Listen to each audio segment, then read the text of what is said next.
Hai, jumpa lagi di Jagat Review TV. Selamat menikmati informasi berita hari ini. ROG Phone 6D akhirnya resmi diumumkan dengan dua model, yaitu ROG Phone 6D dan ROG Phone 6D Ultimate. Spesifikasi keduanya tidak jauh berbeda, yaitu pakai SoC Dimensity 9000 Plus dari MediaTek. Perbedaan antara keduanya hanya dari RAM dan storage. Versi regular pakai RAM 16GB dan storage 256GB. Sedangkan versi Ultimate punya RAM 16GB dengan storage 512GB. Nah, ada juga fitur baru untuk sistem pendinginnya yang disebut Aero Active Portal.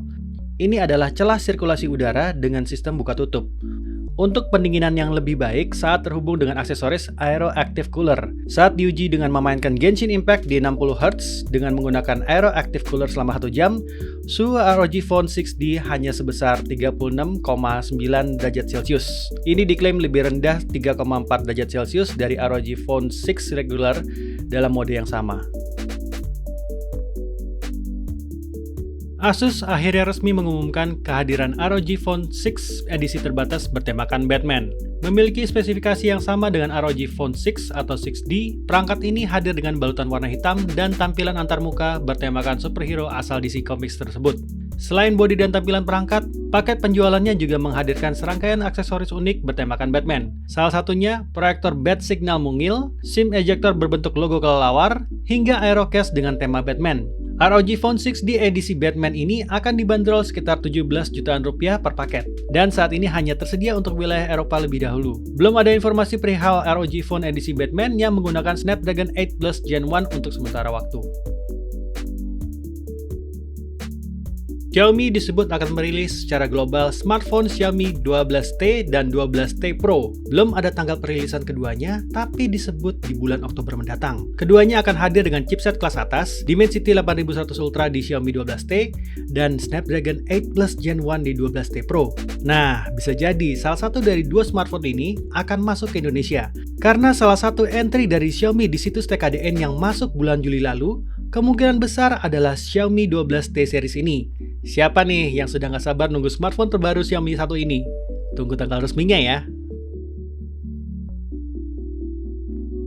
ARM sedang menyiapkan core prosesor untuk chip server terbaru bernama Neoverse V2. Dan Nvidia kabarnya bakal menggunakannya di chip server terbaru mereka, yang menggunakan 72 core berbasis arsitektur Grace. Nvidia bahkan mengakui kalau core Neoverse V2 dari ARM ini punya performa dan efisiensi yang sangat tinggi.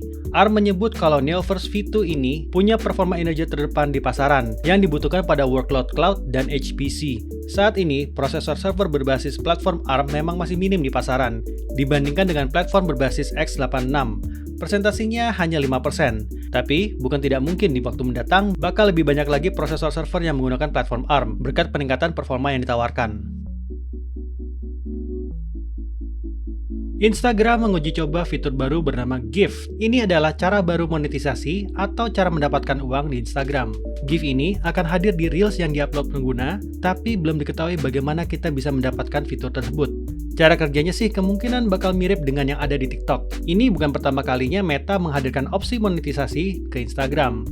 Sebelumnya sudah ada badge yang dapat diberikan sebagai bentuk dukungan dari penggemar untuk konten creator saat siaran langsung. Gimana nih menurut kalian? Tertarik untuk mencobanya ketika rilis? Salah satu kebocoran data terburuk di industri game. Ini bukanlah pernyataan yang berlebihan untuk menjelaskan kasus bocornya informasi GTA 6 yang baru saja terjadi beberapa waktu yang lalu.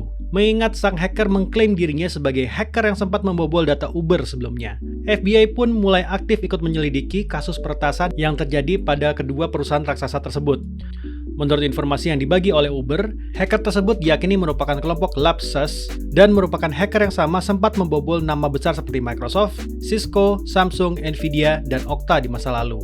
Untuk saat ini, hacker yang bertanggung jawab untuk kedua kasus ini diyakini masih berusia 18 tahun. FBI tentu saja sudah memulai proses investigasi dengan kerjasama penuh dari pihak Uber sendiri. Jadi, gimana menurut kamu berita hari ini? Ingin selalu up to date dengan informasi teknologi terkini? Jangan lupa subscribe dan follow Jagat Review ya. Sampai jumpa di informasi menarik selanjutnya.